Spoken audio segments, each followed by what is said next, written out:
Primer retallarem un tros de marró.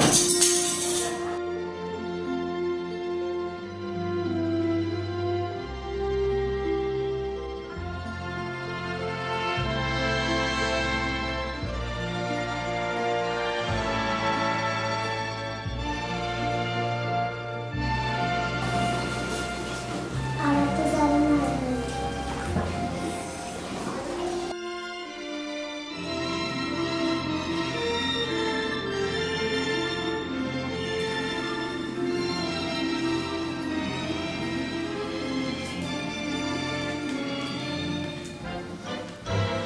Vuelta el vaso a boca abajo sin soltar.